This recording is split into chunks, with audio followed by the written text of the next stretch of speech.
Welcome to our channel. इस video में हम कक्षा 8वीं विषय हिंदी के पाठ 19 कटु वचन मत बोल के प्रश्नों के उत्तर करेंगे। इस वीडियो को सुनने मात्र से ही आपको सारे प्रश्नों के उत्तर याद हो जाएंगे। तो अगर आपने हमारे चैनल को अभी तक सब्सक्राइब नहीं किया है तो जल्दी से सब्सक्राइब कर लीजिए और इस वीडियो को लाइक कर अपने फ्रेंड्स को जरूर शेयर करें। तो चलिए शुरू करते हैं। सबसे पहला प्रश्न है, लुकमान ने बकरे के शरीर के सबसे अच्छे व बुरे हिस्से के चयन में जीभ को ही क्यों चुना? इसका उत्तर है, लुकमान ने बकरे के शरीर के सबसे अच्छे व बुरे हिस्से के चयन में जीभ को ही इसलिए चुना क्योंकि जीभ दीर्घजीवी होता है। यह हमारे बोले जाने पर निर्भर करता है। चीनी दार्शनिक कन्फ्यूशियस का विचार भी यही है कि जो नम्र होता है वह ज्यादा समय तक जीवन को जीता है। अगला है प्रश्न दूसरा, चीनी दार्शनिक कन्फ्यूशियस के कथन के जरिए लेखक क्या बताना चाहता है? इसका उत्तर है, चीनी दार्शनिक कन्फ्यूशियस के कथन अनुसार जो नरम स्वभाव का होता है, जो अधिक समय तक जीवित रहता है, जीवन में वही विजय प्राप्त करता है। कठोर व्यक्ति कभी भी नष्ट हो सकता है, उसे पराजय ही हाथ लगती है। लेखक यही बताना चाहते हैं। अगला है प्रश्न तीसरा, लेखक ने हृदय तोड़ने वाले को क्षमा न देने की बात क्यों कही है? इसका उत्तर है, लेखक ने हृदय तोड़ने वाले को क्षमा न देने की बात इसलिए कही है क्योंकि कटु वचन हृदय में तीर के समान वार करते हैं। इसलिए सदा सदा से ही कहा जाता है कि किसी का हृदय अपनी कटु वाणी से विचलित मत करो। मधुर वचन है औषधि, कटु वचन है तीर। उक्त पंक्ति द्वारा समझाया जा सकता है। अगला है प्रश्न चौथा, किसी के द्वारा प्रयोग किए कठोर वचन शरीर में चुभते हैं, क्यों? उदाहरण सहित लिखिए। इसका उत्तर है, कठोर वचन शरीर में तीर के समान चुभते हैं, इसलिए सदा से कहा जाता है कि किसी का हृदय अपनी कटु वाणी से विचलित मत करो। मंदिर मस्जिद तोड़ने वाले को क्षमा मिल सकती है, परंतु कठोर वचन हृदय तथा मन पर घाव कर देते हैं। प्रस्तुत पंक्ति इसी भाव को प्रदर्शित करती है। कुटिल वचन सबसे बुरा, जारी करे तन छार। अगला है प्रश्न पांचवा, श्रीमती शास्त्री का क्रोध का पारा किस शेर को सुनकर नीचे उतर गया?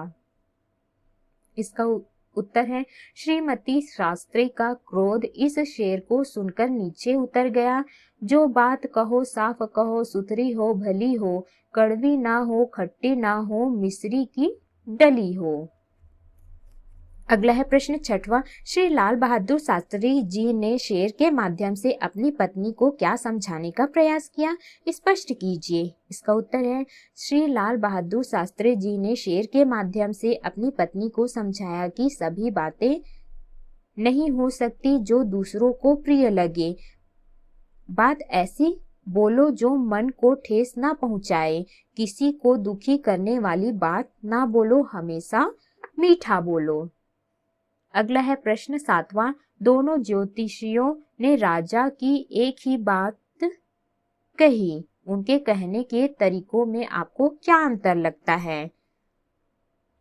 इसका उत्तर है, पहले ज्योतिषी ने स्थिति से अवगत कराया तथा दूसरे ने वास्तविकता सच बोलकर राजा के मन को सरलता से इसलिए कहा कि दांतों के कठोर होने से हमारे विचार भी कठोर हो जाएंगे, परंतु यदि दांत ना हो तो हमारी वाणी में मधुरता के कारण हम अपने प्रियजनों को अधिक समय तक भोग सकेंगे।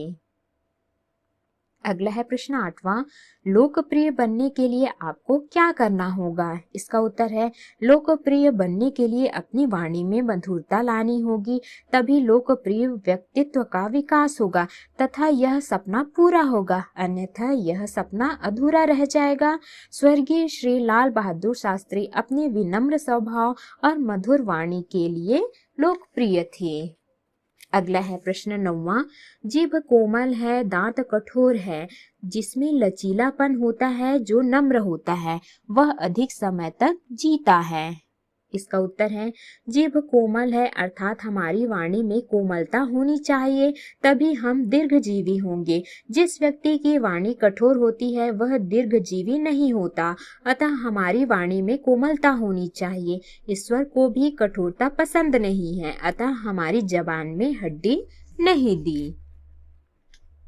अगला है प्रश्न 10वां। वाणी तो सभी को मिली हुई है, परंतु बोलना किसी किसी को ही आता है, ऐसा कहा जाता है। क्या आप इस तरह के लोगों से मिले हैं जो बातें करते समय बिना सोचे समझे बोल जाते हैं? उनके बारे में लिखिए। इसका उत्तर है वाणी तो सभी को मिली हुई है, परंतु क्या बोले, कैसे शब्द बोले, इस कला को बहुत कम लोग जानते हैं।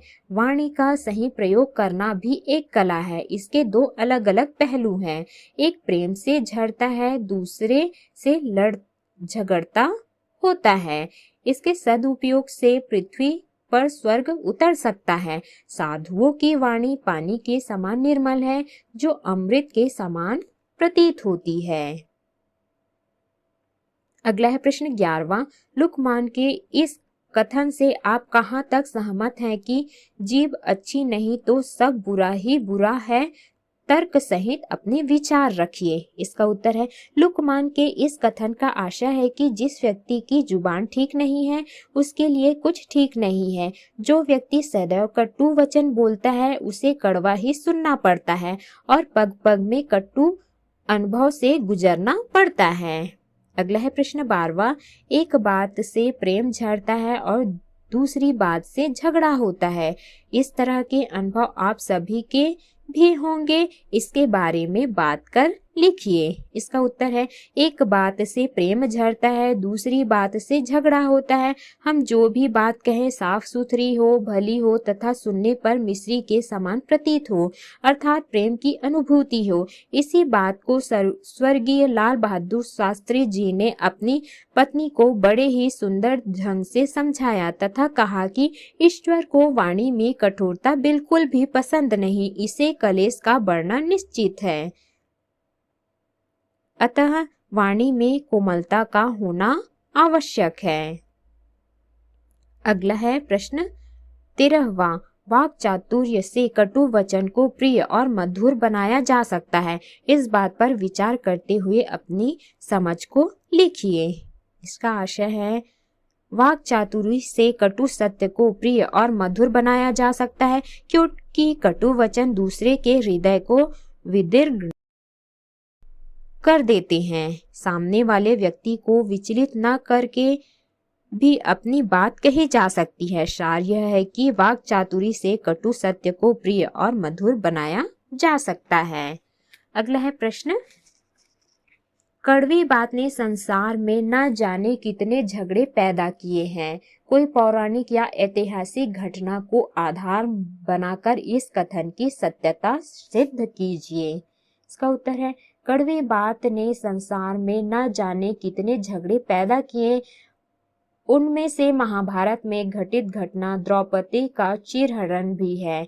शकुनी द्वारा द्रुत क्रीड़ा में धोखा देना तथा अंत में पत्नी को दांव पर लगाना एक ज्वलंत प्रमाण है। धूत क्रीड़ा में धोखे से हारने के बाद 12 वर्ष का वनवास तथा 1 वर्ष का अज्ञातवास भोगना पड़ा। साथ ही द्रौपदी का यह कहना कि अंधे का बेटा अंधा, यह उपहास ही महाभारत की घटना का मुख्य आधार था। तो इस प्रकार से हमने इस पाठ के सभी प्रश्नों के उत्तर किए।